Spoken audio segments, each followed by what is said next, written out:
हमेशा छोटे कपड़े पहने, ऐसी लड़की। और पृथ्वी वाला यश उसके पास भीख मांगने गया। लगता है ये सदमा तो उसके लिए वाकई बहुत ज्यादा था। एक गिरी हुई लड़की, रिया शर्मा। यश के होठों पर एक ठंडी मुस्कान आई। अब जब उसका पुनर्जन्म हुआ है, वो यश मल्होत्रा है।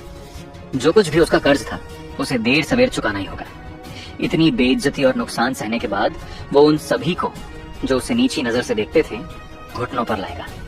बेशक अभी यश की सबसे बड़ी चिंता ये थी कि क्या वो सचमुच बेकार हो गया है। कोई भी आदमी अपनी मर्दानगी नहीं खोना चाहता, ये उसकी इज्जत का सवाल था। वो इसमें कोई कमी बर्दाश्त नहीं कर सकता था। शुक्रिया रोहन, तुम्हें मेरे पीछे आने की जरूरत नहीं है। मैं कोई बेवकूफी भरा काम नहीं करूंगा। मैं बस गलती से तालाब में गिर गया था। यश ने अपने चश्मे वाले क्लासमेट को धन्यवाद दिया और तुरंत जाने के लिए मुड़ा। उसने एक सुनसान जगह ढूंढी और ध्यान से अपनी जांच की। सौभाग्य से सिर्फ एक छोटी सी नाड़ी ही कटी थी। इस नाड़ी को ठीक करने के दो तरीके थे। पहला था नाड़ी संजीवनी गोली बनाना। ये गोली आसानी से कटी हुई नाड़ी की मरम्मत कर सकती है और शरीर की सभी नाड़ियों को खोलकर जीवन ऊर्जा को बढ़ा सकती है। यश का पुराना संस्थान अमृत और यंत्रों पर शोध करने में माहिर था, इसलिए उसे नाड़ी संजीवनी गोली का फॉर्मूला पता था। समस्या ये थी कि ये पृथ्वी है और उसे नहीं पता कि इसे बनाने के लिए जरूरी जड़ी बूटियां यहाँ हैं भी या नहीं। इसलिए अब एकमात्र विकल्प दूसरा ही बचा था, साधना। एक बार जब यश साधना शुरू कर देता है और अपनी साधना को देह साधना के तीसरे स्तर तक ले जाता है तो वो उस छोटी नाड़ी की मरम्मत खुद ही कर सकता है। यश ने आसपास की ऊर्जा को महसूस किया और रोने का मन कर गया। यहाँ ऊर्जा अविश्वसनीय रूप से कमजोर थी, लगभग न के बराबर। देह साधना के तीसरे स्तर तक पहुंचना बेहद मुश्किल था। अच्छी किस्मत रही तो इसमें 8 या 10 साल लग सकते थे। बुरी किस्मत रही तो 20 या 30 साल भी लग सकते थे। यश ने इतनी कमजोर ऊर्जा वाली जगह कभी नहीं देखी थी। आत्मलोक पर तबाह हो चुकी जगहें भी इससे सैकड़ों गुना बेहतर थीं। लेकिन चाहे कितनी भी मुश्किल क्यों ना हो, वो मेहनत से साधना करेगा। 2 जीवन जीने के बाद यश शक्ति के महत्व को किसी और से बेहतर समझता था। केवल असली ताकत से ही कोई अपनी किस्मत को काबू में कर सकता है। उसी समय दिल्ली, भारत की राजधानी, यहाँ के तीसरे दर्जे के परिवारों के पास भी अविश्वसनीय ताकत थी। एक कहावत थी कि दिल्ली में आप जिससे भी टकराइए वो कोई बड़ा अधिकारी हो सकता है। दिल्ली में अनगिनत शक्तिशाली और प्रभावशाली लोग थे। ओबेरॉय परिवार दिल्ली के सबसे ताकतवर परिवारों में से एक था। ओबेरॉय परिवार की पुरानी हवेली एक विशाल इमारत थी जिसमें 3 बड़े आंगन, मंडप और खूबसूरत बागीचे थे। उसी वक्त सफेद लिबास पहने एक लड़की एक मंडप में खड़ी थी। उसका दुपट्टा हल्की हवा में लहरा रहा था। वो लड़की 20 साल से ज्यादा की नहीं लग रही थी। उसका चेहरा अंडाकार और असाधारण रूप से सुंदर था। उसकी आंखें पतझड़ के पानी की तरह शांत थीं। उसके होंठ कुदरती तौर पर लाल थे। बिना किसी मेकअप के वो किसी भी टीवी स्टार से ज्यादा खूबसूरत लग रही थी। अचानक कदमों की आहट सुनाई दी और एक अधेड़ उम्र की महिला उसकी ओर बढ़ी। मायरा, तुमने मल्होत्रा ग्रुप के बारे में तो सुना ही होगा, है ना? उस महिला ने पूछा। सफेद लिबास वाली लड़की ने बिना कुछ बोले सिर हिला दिया। मायरा के शांत स्वभाव को जानते हुए उस बुजुर्ग महिला ने आगे कहा, उस समय विक्रम मल्होत्रा ने तुम्हारी जान बचाई थी और उसका शुक्रिया अदा करने के लिए तुम्हारे दादाजी ने तुम्हारी शादी उसके बेटे से करने के लिए हाँ कह दी थी। लेकिन अब विक्रम मल्होत्रा मर चुका है और उसका ग्रुप रातों रात गायब हो गया है। ये तुम्हारे लिए अच्छी बात है। अब तुम्हें किसी अनजान लड़के से शादी करने की जरूरत नहीं है। मैं दिल्ली की सबसे खूबसूरत लड़की को एक बर्बाद हो चुके लड़के से शादी नहीं करने दूंगी। मायरा ने शांति से सिर हिलाया, जैसे विचारों में खोई हुई हो। मायरा, क्या मैं दादाजी के पास जाकर तुम्हारी तरफ से बात करूं ताकि वे ये शादी रद्द कर दें? मुझे लगता है इस बार वे इतनी जिद नहीं करेंगे। मीना दी, प्लीज। सफेद लिबास वाली लड़की आखिरकार मुड़ी। उसका खूबसूरत चेहरा धोख से रंगा हुआ था, किसी पेंटिंग जैसा लग रहा था। मीना दी कांप उठी और बोली, क्या तुम्हें उस यश मल्होत्रा के लिए कोई हमदर्दी है? मीना दी, चलो इस शादी को ऐसे ही खींचने देते हैं। मायरा की आवाज कोमल और सुरीली थी। क्यों? जब तक ये शादी है कम से कम ये मुझे कुछ लोगों से दूर रहने में मदद तो कर ही सकती है। मीना दी थोड़ा चौंकी, फिर समझ गई। तुम्हारा मतलब सरीन और राणा परिवारों के बेटों से है? सफेद पोशाक वाली महिला ने आसमान की ओर देखा और सिर हिलाया।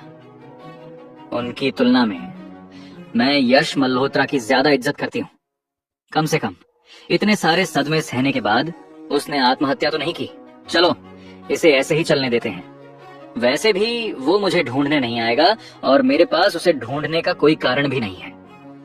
यश मल्होत्रा को इस बात की कोई जानकारी नहीं थी कि दिल्ली में क्या हो रहा था। वो जानता था कि उसके पिता ने उसकी शादी तय कर दी है, लेकिन अब जब मल्होत्रा परिवार बर्बाद हो चुका था तो उसे इसकी जरा भी परवाह नहीं थी। इसके अलावा उसके दिल में पहले से ही कोई और था। वो किसी दूसरी दुनिया में थी। हालांकि यश को नहीं पता था कि इस जीवन में वे फिर कभी मिलेंगे भी या नहीं, लेकिन वो अभी किसी और को आसानी से स्वीकार नहीं कर सकता था। प्यार इतना आसान नहीं था। अगले कई दिनों तक यश दिन भर यूनिवर्सिटी की लाइब्रेरी में पढ़ता रहा और रातें चुपके से साधना करता रहा। वो कभी कभार ही क्लास में जाता था। उसे इस बात की परवाह नहीं थी कि उसे डिग्री मिलती है या नहीं। 1 महीना इसी तरह बीत गया। एक रात यश लाइब्रेरी के पास एक छोटे से बगीचे में साधना कर रहा था, जहां ऊर्जा सबसे ज्यादा महसूस होती थी। इस समय यश का धैर्य पूरी तरह से जवाब दे चुका था। 1 महीना बीत चुका है और मैं अभी तक देह साधना के पहले स्तर में भी प्रवेश नहीं कर पाया हूँ। क्या यह दुनिया सच में साधना के लिए इतनी बेकार है? साधना के इस 1 महीने ने यश को लाचार महसूस कराया था। केवल देह साधना के पहले स्तर में पहुंचकर ही कोई सच्चा साधक बन सकता है और तभी शरीर के भीतर ऊर्जा का एक चक्र बन सकता है। ऊर्जा के इसी बहाव से शरीर को मजबूत किया जा सकता है। सुबह हो रही है, चलना चाहिए। आसमान की ओर देखते हुए यश कुछ उदास होकर उठ खड़ा हुआ, लेकिन उसने अभी कुछ ही कदम उठाए थे कि वह अचानक चौंक कर रुक गया। बगीचे के बीचों बीच उसने एक फूल देखा। सच कहें तो वह फूल नहीं था, बल्कि एक जंगली घास जैसा लग रहा था। यश हैरान हुआ, उसे देखने के लिए उसके पास गया और अगले ही पल उसकी आंखों में एक चमक आ गई। बिना किसी हिचकिचाहट के उसने उस जंगली घास को तोड़कर खा लिया। अगर किसी ने यह देखा होता तो उसे लगता कि लड़का शायद भूख से पागल हो गया है। घास खाने के बाद यश तुरंत पालथी मारकर बैठ गया और साधना जारी रखी। एक अजीब नजारा सामने आया। उसके शरीर से हल्की हल्की झटकने की आवाजें आने लगी। ऐसा लग रहा था जैसे उसके भीतर कुछ टूटकर जुड़ रहा हो। 5 मिनट बाद यश के शरीर के भीतर एक बिंदु मंद प्रकाश के साथ चमकने लगा। उस बिंदु के भीतर खून नहीं, बल्कि एक सफेद रोशनी बह रही थी। यश ने आखिरकार अपनी देह साधना का पहला स्तर पार कर लिया था। मैंने कभी नहीं सोचा था कि फौलादी बूटी, आयरन सोल ग्रास, इतनी कम ऊर्जा वाली जगह पर उग सकती है। यश मुस्कुराया। उसने अभी अभी जो घास खाई थी उसे फौलादी बूटी कहा जाता था। ये एक ऐसी जड़ी बूटी थी जो जमीन और आसमान की ऊर्जा को सोख सकती थी। जब तक इसे जड़ से न उखाड़ा जाए, यह कीड़े मारने वाली दवा छिड़कने के बाद भी नहीं मरती। हालांकि फौलादी बूटी में ऊर्जा बहुत कम थी, लेकिन इसने यश को देह साधना के पहले स्तर में प्रवेश करने में सफलतापूर्वक मदद की। अब वह एक सच्चा साधक था। उसे अपना शरीर ताकत से भरा हुआ महसूस हो रहा था। अब साधारण गुंडों से निपटना उसके लिए बच्चों का खेल होगा। यहाँ तक कि स्पेशल फाइनर्स के सैनिक भी शायद उसका मुकाबला नहीं कर सकते थे। उठकर यश जल्दी से अपने हॉस्टल के कमरे में लौट आया। साधक बनने के बाद उसका शरीर अचानक मजबूत हो गया था और उसके अंग अभी इस नई ताकत के आदी नहीं हुए थे। आखिरकार ये एक साधारण इंसान से साधक बनने का एक महत्वपूर्ण मोड़ था और उसे कुछ दिनों के लिए आराम की जरूरत थी। उसका हॉस्टल का कमरा अभी भी खाली था। यश के लगभग सभी रूममेट बाहर चले गए थे और अपने अपने फ्लैट किराए पर ले लिए थे। या तो अपनी छोटी सी दुनिया में जी रहे थे या अय्याशी की जिंदगी जी रहे थे। अगर यश के पास पैसे खत्म नहीं हुए होते तो वह भी स्कूल के हॉस्टल में नहीं रहता। यश लगातार 3 दिन सोता रहा। सौभाग्य से हॉस्टल में कोई और नहीं था, वरना उसके रूममेट उसे मरा हुआ समझ लेते। भला कोई आम इंसान 3 दिन तक कैसे सो सकता है? जागने के बाद यश बस एक ही काम करना चाहता था, खाना। यह पहली बार था जब यश इतने दिनों बाद स्कूल के कैफेटेरिया, कैंटीन में खुलेआम दिखाई दिया था। अपनी तरक्की से पहले वह ज्यादा दिखना नहीं चाहता था, क्योंकि स्कूल में उसकी इज्जत मिट्टी में मिल चुकी थी। लोग उसे ताना मारते हुए नकारा मल्होत्रा बुलाते थे। लेकिन अब चूंकि वह एक साधक था, उसे अब छिपने की जरूरत नहीं थी। जो कोई भी अब उसकी बेइज्जती करता, उसे एक ही जवाब मिलता, लड़ाई। जब किसी को धमकाया जाता है तो मुक्के ही एकमात्र सच्चाई होते हैं।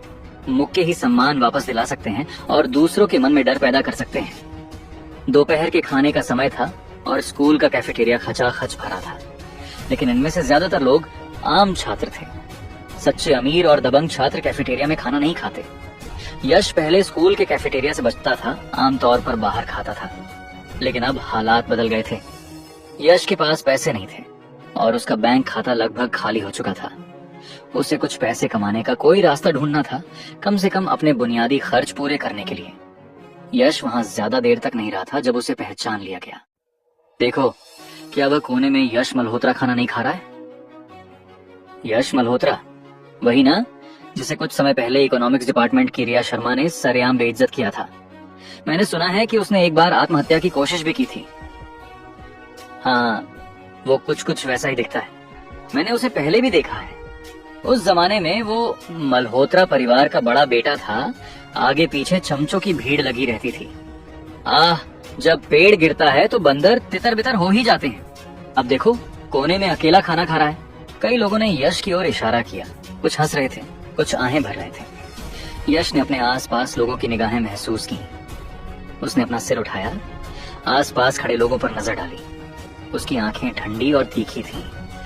जो लोग उसे देख रहे थे उन्होंने तुरंत अपना सिर नीचे कर लिया। यश की नजरों ने उनकी रीढ़ में सिहरन पैदा कर दी थी। ये वाकई भयानक था।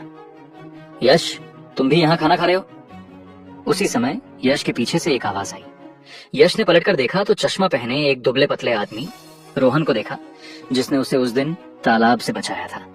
रोहन उसका क्लासमेट था। रोहन के बगल में दो और लोग खड़े थे। यश ने उन्हें धुंधला धुंधला पहचाना। वे उसके क्लासमेट लग रहे थे, लेकिन उनका कोई रिश्ता नहीं था और वह उनके नाम भी याद नहीं कर पा रहा था।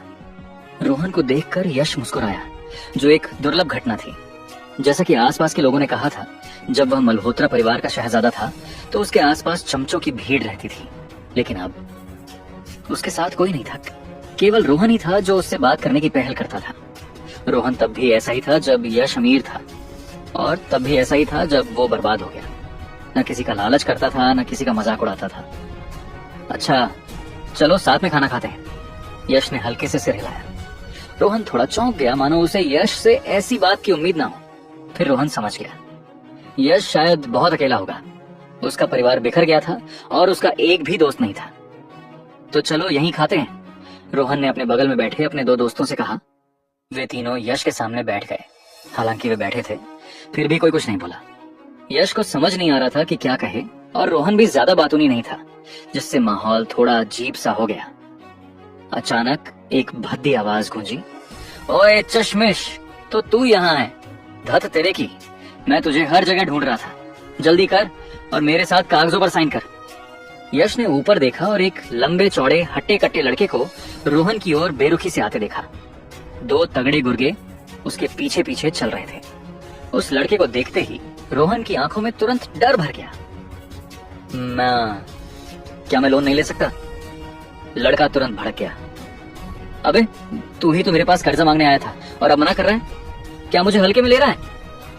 बात खत्म होती उससे पहले ही उस लड़के ने रोहन की मेज से प्लेट उठा ली और बिना कुछ कहे उसे रोहन के चेहरे पर जोर से पटक दिया। धड़म! एक धीमी सी आवाज के साथ रोहन का दुबला पतला शरीर जमीन पर गिर पड़ा। उसका चेहरा खाने और चटनी से सन गया। उसकी नाक से खून बहकर उसकी पैंट पर टपक रहा था। इस दृश्य ने पहले से शोरगुल वाले कैफेटेरिया को एकदम शांत कर दिया। सभी छात्र उनकी ओर देखने लगे। उनके भाव जटिल और गुस्से से भरे हुए थे, लेकिन किसी ने भी दखल नहीं दिया। उस लड़के का नाम वीर चावला था, जो एक लोकल गुंडा था। शहर से बाहर रहने वाले ये यूनिवर्सिटी के छात्र लोकल गुंडों से सबसे ज्यादा डरते थे। जैसा कि कहावत है, एक ताकतवर अजगर भी एक जमीनी सांप को नहीं दबा सकता। उन्हें तो छोड़ ही दीजिए, जो ताकतवर अजगर नहीं थे। पिछले साल भी कुछ ऐसा ही हुआ था। एक गुंडा एक लड़की का पीछा कर रहा था। एक बार क्लास की पार्टी के दौरान वह गुंडा भी वहीं खाना खा रहा था। उसने उस लड़की को परेशान किया। क्लास के मॉनिटर ने उस लड़की को परेशान होते देखकर विनम्रता से कहा, दोस्त, हम एक पार्टी कर रहे हैं, क्या तुम... मॉनिटर की बात पूरी होने से पहले ही नशे में धुत गुंडे ने उसके सिर पर बोतल फोड़ दी थी। उस दृश्य ने पूरी क्लास को डरा दिया था। क्लास में इतने सारे लोगों के साथ किसी की भी उसके लिए खड़े होने की हिम्मत नहीं हुई। वे केवल चुपके से पुलिस को बुला सकते थे, लेकिन इससे क्या फायदा हुआ? अगर कोई गुस्से में था भी तो वह उसके लिए खड़े होने की हिम्मत नहीं करेगा। यह एक सच्ची कहानी थी जो एपेक्स यूनिवर्सिटी में ही घटी थी। रोहन की नाक से बहुत खून बह रहा था और उसका चश्मा जमीन पर गिरकर टूट गया था। उस समय वह बेहद लाचार था, एक घायल पंछी की तरह दीवार के कोने से टिका हुआ था। धमकाए जाने पर कैसा लगता है? निराशा और लाचारी। शायद रोहन के मन में जवाब देने का विचार आया था, लेकिन ज्यादातर लोगों की तरह उसके मन में विचार तो था, लेकिन हिम्मत नहीं थी, क्योंकि वह जानता था कि वह जवाबी कार्रवाई नहीं कर सकता। उसका कमजोर शरीर लंबे और मजबूत वीर चावला के सामने कुछ भी नहीं था, खासकर तब जब वीर के साथ दो और लोग थे। उसने अपने साथ आए दो सहपाठियों की तरफ देखा, मानो उनसे मदद की गुहार लगा रहे हों। दोनों छात्रों ने दांत पीस लिए और उनमें से एक ने हिम्मत जुटाते हुए कहा, यह है स्कूल का कैफेटेरिया है, तुम। लेकिन उसके बोलने से पहले ही वीर चावला अचानक मुड़ा। उसकी आंखें तीखी हो गईं और बोला, तुम खुद को क्या समझते हो? दफा हो जाओ। एक शब्द और बोला तो तेरी भी पिटाई होगी। जैसे ही वीर ने बोलना खत्म किया, उसका गुर्गा तुरंत आगे बढ़ा। दोनों छात्र चुप हो गए, अपनी ट्रे लेकर कुछ कदम पीछे हट गए। वे रोहन की मदद करना चाहते थे, लेकिन उनकी हिम्मत जवाब दे गई। छी, कायर। वीर चावला हंसा, रोहन की ओर मुड़कर फिर से बोला, अच्छा अब तुम्हें पता है कि क्या करना है ना? मैं अरे क्या मैं? बस मेरे साथ आ, साइन कर और अपना अंगूठा लगा। अरे कॉलेज की लड़कियां भी अपने पहचान पत्र के साथ नंगी तस्वीरें खिंचवाने के लिए तुझसे ज्यादा हिम्मत रखती हैं, और तू एक मर्द होकर इतना डरपोक है। भाई चावला, मैं कर्ज नहीं लूंगा, मैं सचमुच कर्ज नहीं लूंगा। रोहन रोया नहीं, लेकिन उसकी आंखें लाल थीं और वह लगभग चीख पड़ा था। अरे लगता है तुम फिर से पिटना चाहते हो। वीर चावला ने रोहन का कॉलर पकड़ लिया और अपनी भारी मुट्ठी एक बार फिर ऊपर उठा ली। बस अपने हाथ हटाओ मेरे दोस्त से। तभी एक ठंडी आवाज गूंजी। यश मल्होत्रा आखिरकार बोला। उसने अपनी चम्मच का आटा नीचे रख दी थी। उसकी आंखें बर्फ की तरह ठंडी हो गई थीं। रोहन ही एकमात्र ऐसा इंसान था जिसने यश के सब कुछ खो देने के बाद भी उसे एक मजाक का पात्र नहीं, बल्कि एक क्लासमेट माना था। रोहन को इस तरह पिटते देखकर यश को अपनी पुरानी बेबसी और जिल्लत याद आ गई, लेकिन अब वो पहले जैसा नहीं रहा। अबे इस बार किसकी हिम्मत हुई बीच में बोलने की? वीर चावला चौंक गया। एपेक्स यूनिवर्सिटी के छात्र इतने बेशर्म कब से हो गए? वीर ने अपना सिर घुमाया और यश को देखकर अचानक हंस दिया। अरे मैं सोच रहा था कि ये कौन है, लेकिन ये तो अपना मशहूर नकारा मल्होत्रा है जो पूरी यूनिवर्सिटी में फेमस है। वीर ने सहज ही यश को पहचान लिया। जब यश मल्होत्रा अमीर बाप का बेटा था, तब वीर चावला अक्सर उसके साथ घूमता था, लेकिन मल्होत्रा परिवार के बर्बाद होते ही वीर ने यश से दूरी बना ली। वो कुछ पल रुका, फिर मजाक उड़ाते हुए बोला, ओह तेरा खानदान तो दिवालिया हो गया, तू तो साला एक हारा हुआ कीड़ा है। और क्या मैं तुझे नकारा मल्होत्रा ही कहूं? नकारा, अगर तू बीच में आना ही चाहता है तो पहले अपनी औकात देख ले। वीर हंस ही रहा था, लेकिन उसकी बात पूरी होने से पहले ही धड़ाम एक जोरदार धमाका हुआ। वीर का शरीर एक तोप के गोले की तरह पीछे की ओर उछला, एक मेज से टकराकर जमीन पर गिर पड़ा। यश एक पलक झपकते ही वहां पहुंच गया जहां वीर खड़ा था। वीर को जाहिर है यश ने ही उड़ाकर मारा था। नकारा शब्द सुनते ही यश अपनी भावनाओं को रोक नहीं पाया। उसने अपना दाहिना हाथ मेज पर पटका, हवा में उछला और एक ही किक से 80 किलो के वीर को उड़ा दिया। यह नजारा देखकर वहां मौजूद सभी लोग दंग रह गए। यश की हरकतें किसी एक्शन फिल्म की तरह थी, तेज, सटीक और ताकतवर। वीर भाई उसके दोनों गुर्गे तुरंत चौंके और वीर को जल्दी से ऊपर उठाया। नकारे, तेरी हिम्मत कैसे हुई मुझ पर हाथ उठाने की? वीर गुस्से से भर गया, उसकी आंखें लाल हो गईं। तुमने मुझे क्या कहा? फिर से बोलो। यश की ठंडी आवाज गूंजी। अबे क्या तू अब भी खुद को वही पुराना शहजादा समझता है? मैंने तुझे नकारा कहा तो क्या? वीर बेहद घमंडी था, लेकिन अपनी बात पूरी करने से पहले ही वह एक बार फिर हवा में उड़ गया। खटाक! इस बार यश ने एक जोरदार लात मारी जो उसे दूर ले गई। ये लात पिछली वाली से भी ज्यादा जोरदार थी। वीर जमीन पर गिर पड़ा और उठ नहीं पाया। ऐसा लगा जैसे उसकी 2 पसलियां टूट गई थी और उसके मुंह के कोने से खून की धार बह निकली। इस दृश्य ने एक बार फिर सभी को स्तब्ध कर दिया और कई लोग आपस में फुसफुसाने लगे। क्या ये सच में यश है? वो महीनों से डिप्रेशन में था, वो इतना खतरनाक कैसे हो गया? हाँ, यश की किक क्या जबरदस्त थी। अगर उसका परिवार बर्बाद ना हुआ होता तो मैं उससे अपना बॉयफ्रेंड बनाना चाहती। पागल हो गई है क्या? वो नकारा है।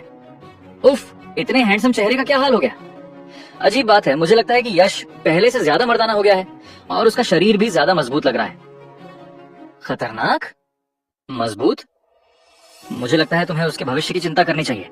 क्या तुम्हें पता है कि वो नकारा कैसे बना? उसने पूर्वी जिले के डॉन बल्ली भाई को नाराज किया था, इसीलिए उसे पीट पीट कर ऐसा बना दिया गया। और यही वीर चावला बल्ली भाई का ही आदमी है।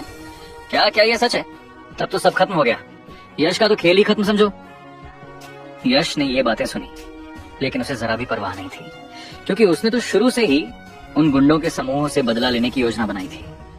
वो यश मल्होत्रा अपने ऊपर हुए हर जुल्म का दोगुना बदला जरूर लेगा। वीर भाई कैसे हो? उसके सामने उसके दो गुर्गों ने वीर को फिर से ऊपर उठाया।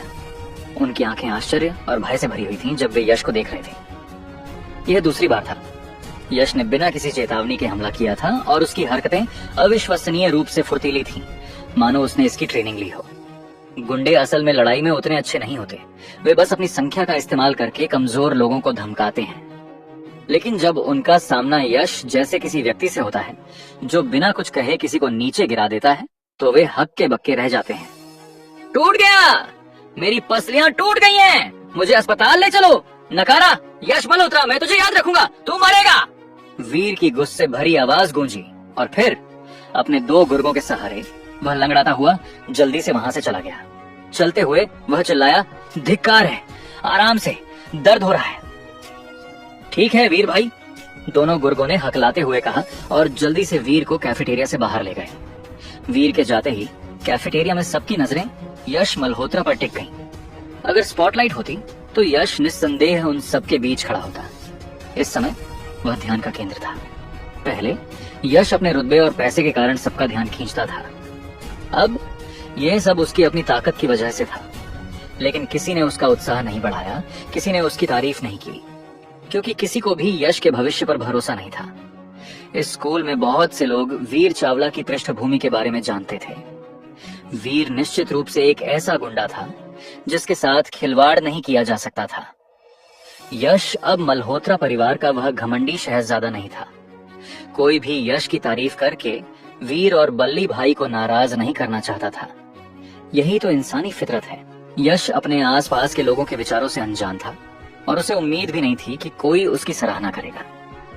दो जिंदगियां जीकर वह जानता था कि किसे दोस्त बनाना है और किसे बस राहगीर समझना है। क्या तुम ठीक हो? अपना चेहरा पोंछ लो। यश रोहन के पास लौटा और उसे पोंछने के लिए एक टिश्यू दिया। शुक्रिया यश। रोहन ने यश की ओर देखा। उसकी आंखें मिलीजुली भावनाओं से भरी थीं। उसने कभी सोचा भी नहीं था कि उसके लिए खड़ा होने वाला व्यक्ति उसके दो दोस्तों में से कोई नहीं, बल्कि मल्होत्रा परिवार का वो बिगड़ा हुआ घमंडी शहजादा होगा। मैं ठीक हूँ। रोहन ने अपने चेहरे से खाना पोंछा। यश की ओर देखते हुए बोलने में झिझक रहा था। यश समझ गया कि रोहन क्या कहना चाहता है और उसने शांति से कहा, बस एक जोकर था, तुम्हें मेरी चिंता करने की जरूरत नहीं है। लेकिन वीर इसे बिल्कुल नहीं जाने देगा। तुम। हालांकि रोहन थोड़ा डरपोक था, फिर भी वह यश का आभारी था और उसे लगा कि उसे सब कुछ साफ साफ बता देना चाहिए। सब ठीक है, उसे जरूर कुछ दिन बिस्तर पर आराम करना होगा और अगर वह वापस आता है तो बात सिर्फ कुछ दिनों के आराम पर नहीं रुकेगी। यश ने शांति से कहा। एक साधक होने के नाते उसे किसी का डर नहीं था। आत्मलोक पर उसने इससे भी ज्यादा खतरनाक हालात का सामना किया था। यहाँ जो हुआ वह एक छोटी सी झड़प से ज्यादा कुछ नहीं था। ये कहते हुए यश ने जमीन से रोहन का टूटा हुआ चश्मा उठाया और उसे खड़ा होने में मदद की। तभी रोहन के साथ आए वो दो क्लासमेट वापस वहां आए और चिंता से पूछा, रोहन क्या तुम ठीक हो? रोहन ने अपनी आंखों में कुछ गुस्से के साथ अपने दोनों दोस्तों को देखा, लेकिन अंत में उसे गुस्सा नहीं आया, क्योंकि उसे एहसास हुआ कि उसके पास गुस्सा करने का कोई कारण नहीं है। आखिरकार वीर चावला स्कूल में एक कुख्यात गुंडा था। अमीर शहजादों और शहजादियों के अलावा पूरे स्कूल में वास्तव में ऐसे बहुत कम लोग थे जो वीर चावला के खिलाफ जाने की हिम्मत रखते थे। मैं ठीक हूँ, तुम लोग खाना खा लो, मैं वापस जाकर अपने कपड़े बदल लूंगा। रोहन ने अपना टूटा हुआ चश्मा किसी तरह पहना। वह अब और कैफेटेरिया में नहीं रुकना चाहता था। वह नहीं चाहता था कि लोग उस पर उंगली उठाएं और उसके बारे में बातें बनाएं। यही उसकी आखिरी बची हुई इज्जत थी। उसने यश की तरफ देखा, आभार जताने के लिए सिर झुकाया, फिर सिर नीचे किया और जल्दी से कैफेटेरिया से बाहर निकल गया। रोहन के जाने के बाद यश खाने के लिए अपनी सीट पर वापस आ गया। उसका चेहरा शांत और संयमित था, मानो कुछ हुआ ही ना हो। अरे, यश जा नहीं रहा है, वहीं बैठकर इतनी शांति से खा रहा है। क्या उसे डर नहीं है कि वीर चावला बदला लेने के लिए लोगों को ले आएगा? वह वाकई बहुत दिलेर है। लगता है वह अभी खुद को पहले जैसा शहजादा समझता है। अफसोस, मल्होत्रा परिवार बहुत पहले ही बिखर चुका है, वरना वह इस कैंटीन में खाने के लिए मजबूर ना होता। लोग यश को देख रहे थे और आपस में फुसफुसा रहे थे। यश ने आसपास की बातचीत को नजरअंदाज किया और चुपचाप खाना खाया। उसने 3 दिनों से कुछ नहीं खाया था और आज उसकी भूख जबरदस्त थी। उसने 3 प्लेटें खत्म कर दी, तब जाकर उसका पेट भरा। इसके बाद उसने अपनी प्लेट साफ की और कैफेटेरिया से बाहर चला गया। यश अपने हॉस्टल में वापस नहीं लौटा, न ही उसे ध्यान और साधना के लिए कोई शांत जगह मिली। पृथ्वी की ऊर्जा बहुत कमजोर थी। अगर वह बस बैठकर साधना करता तो एक स्तर भी आगे बढ़ने में 8 या 10 साल लग सकते थे। सौभाग्य से कैंपस में मिली फौलादी बूटी ने उसे आशा दी थी। हालांकि पृथ्वी की ऊर्जा कमजोर थी, लेकिन भारत विशाल और संसाधनों से भरा देश था। यहाँ कई आध्यात्मिक जड़ी बूटियां और औषधियां हो सकती थी, जो उसकी साधना को तेजी से बेहतर बना सकती थी। यश कुछ देर कैंपस में घूमता रहा, कुछ और फौलादी बूटी ढूंढने की कोशिश में। दुर्भाग्य से हकीकत क्रूर थी। उसने पूरा कैंपस छान मारा, लेकिन दूसरी नहीं मिली। छोड़ो, मुझे पहले कुछ पैसे कमाने हैं। यश ने अपना सिर हिलाया। उसका वर्तमान साधना स्तर देह साधना का पहला स्तर था। हालांकि वह बहुत शक्तिशाली नहीं था, फिर भी वह कुछ स्पेशल फेनर्स के सैनिकों का सामना कर सकता था और साधारण गुंडे उसके लिए कोई समस्या नहीं थी। साधना में जल्दबाजी नहीं की जा सकती, लेकिन पैसा जरूरी है। किसी भी दुनिया में पैसा एक जरूरत है। यश ने स्कूल छोड़ दिया और शहर के बाहरी इलाके में एक छोटे से विला फार्म हाउस में जाने के लिए टैक्सी ली। ये विला पुराने यश ने किराए पर लिया था। अगर उसे ठीक से याद है तो किराया 1 सप्ताह में देना था। यश यहाँ अपना सामान पैक करने और यह देखने आया था कि वह क्या बेच सकता है। उदाहरण के लिए, कपड़े और बाकी सामान जो उसने पहले खरीदे थे, वह उन्हें किसी भी कीमत पर बेच सकता था। लगभग 20 मिनट बाद यश यूनिवर्सिटी के पास वाले उस पॉश इलाके में पहुंच गया। यहाँ का नजारा बहुत खूबसूरत था। नीला आसमान साफ था और विला एरिया के गेट पर अक्सर महंगी लग्जरी कारें आती जाती रहती थीं।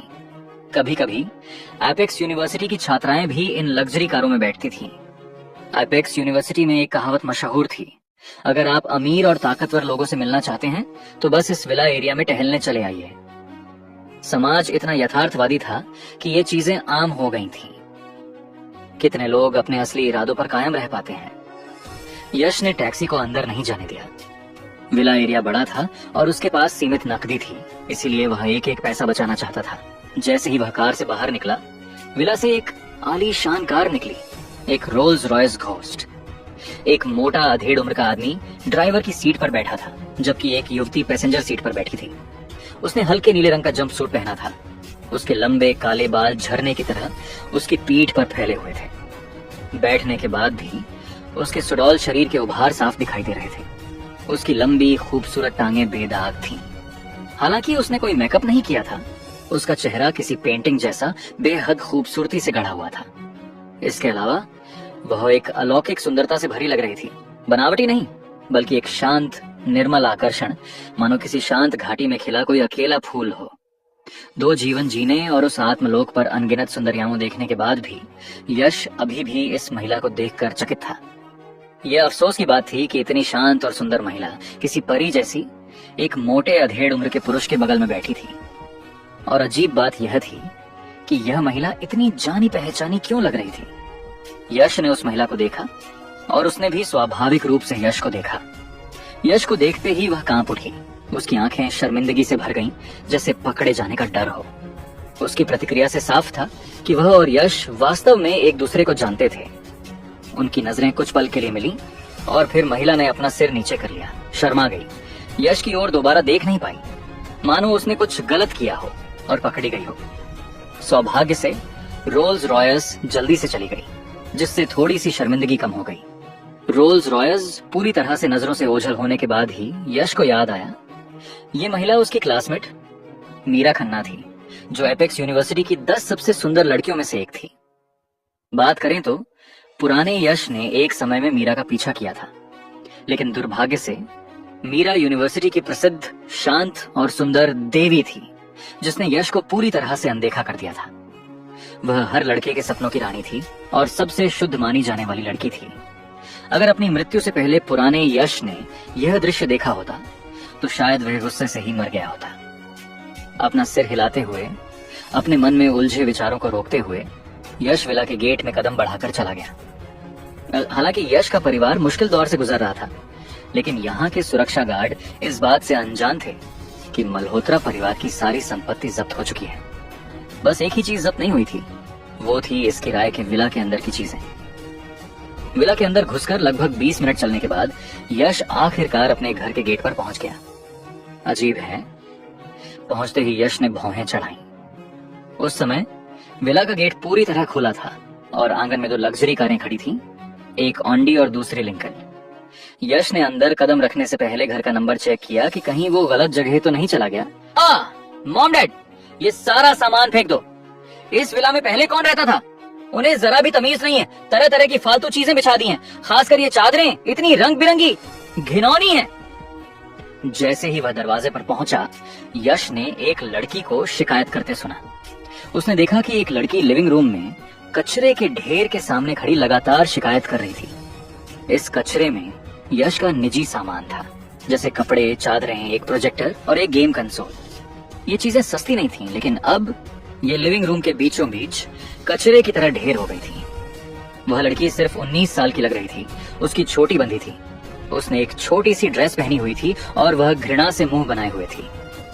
अनिका, बेटा चिंता मत करो, मम्मी पापा अभी सामान समेट रहे हैं, हम थोड़ी देर में ये सब बाहर निकाल देंगे। लड़की के बगल में एक अधेड़ उम्र का पुरुष और एक महिला खड़े थे। अधेड़ उम्र के पुरुष ने सूट और चमचमाते जूते पहने हुए थे और उनका पूरा पहनावा डिजाइनर ब्रांड का लग रहा था। जाहिर है, इस पॉश विला इलाके में रहने वाला कोई भी व्यक्ति या तो बहुत अमीर था या फिर बहुत ताकतवर।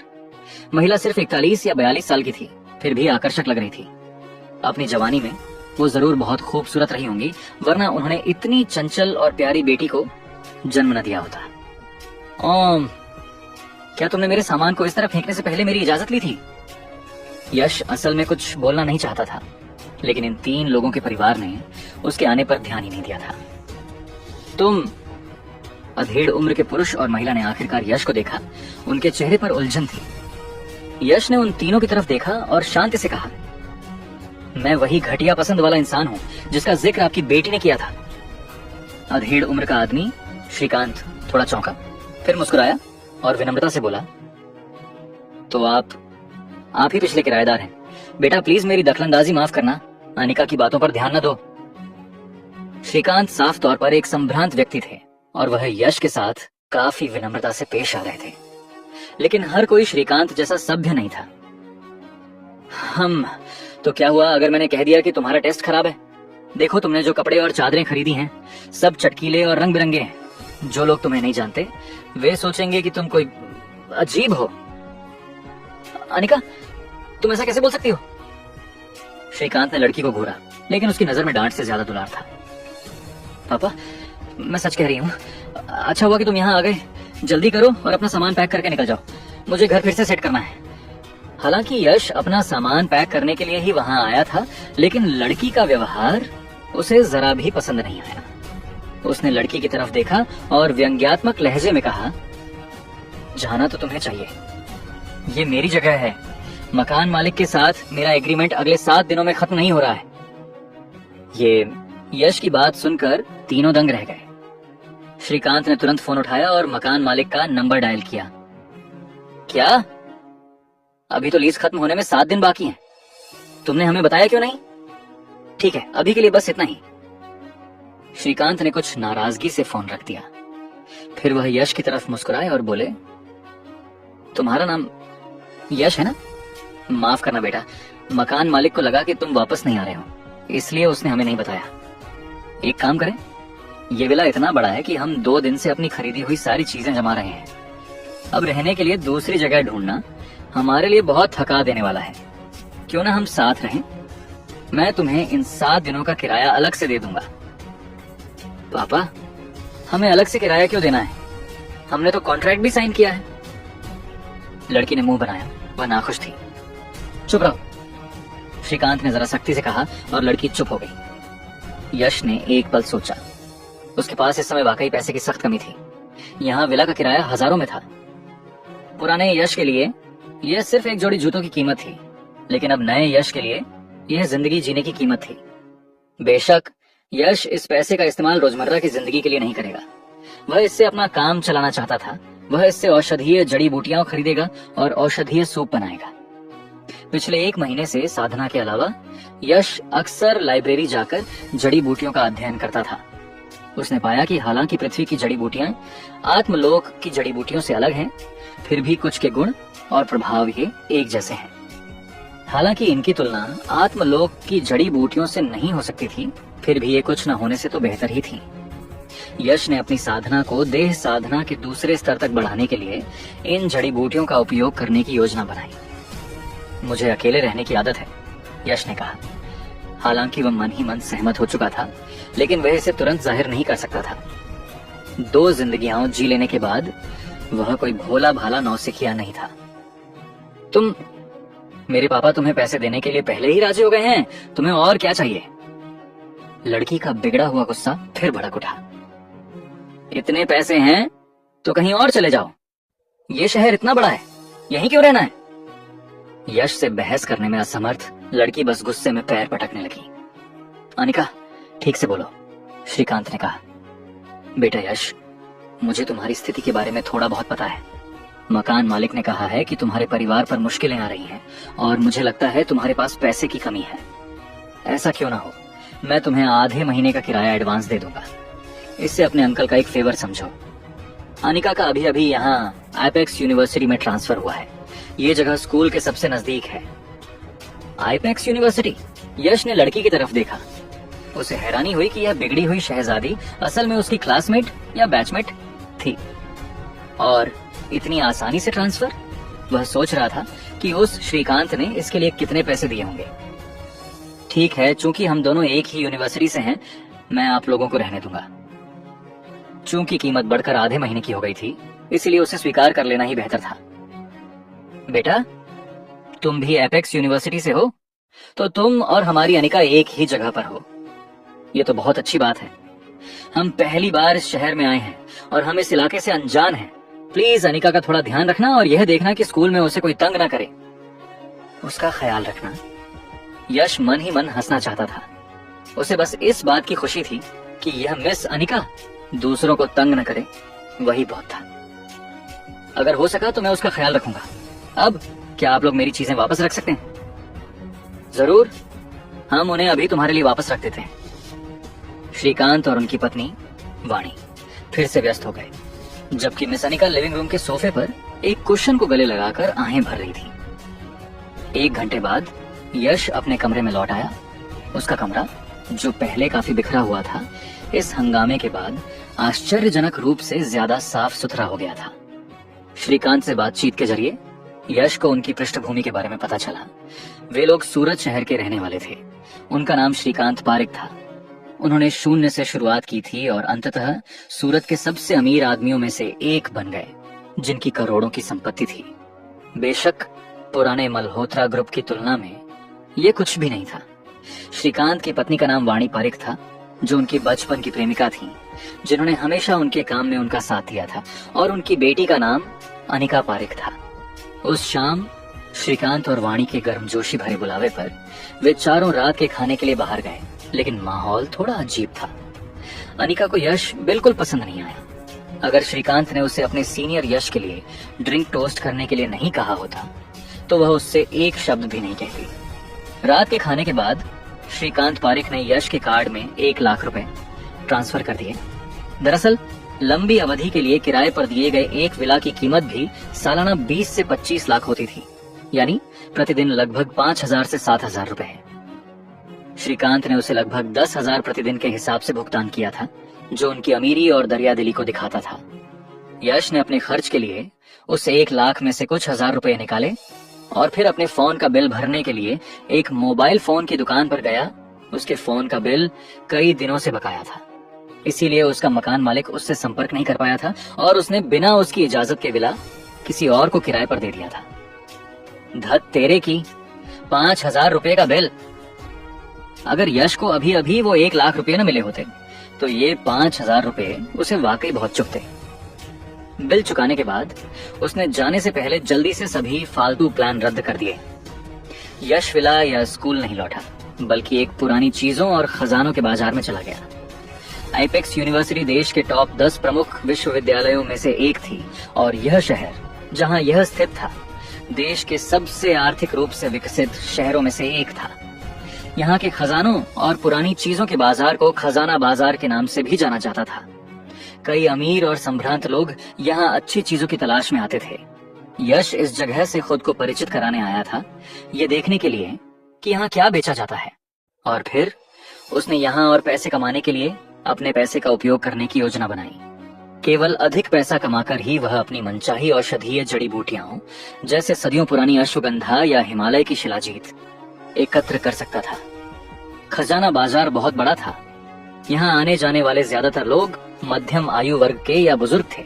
हालांकि कभी कभी युवा अमीर बाप के बेटे अपनी गर्लफ्रेंड को घुमाने और अपना रुतबा दिखाने के लिए ले आते थे। बाजार में कोई खास नियम नहीं थे। अगर आपके पास कुछ अच्छा है तो आप बेचने के लिए एक स्टॉल लगा सकते हैं। यश ने विक्रेताओं को पुरानी मूर्तियां और दुर्लभ खजाने बेचते देखा और कुछ ने तो तावीज भी बेचे। बेशक ये तावीज सभी नकली थे। इधर उधर घूमने के बाद यश टैक्सी लेकर विला वापस आ गया। रात हो चुकी थी और विला में हल्की रोशनी थी।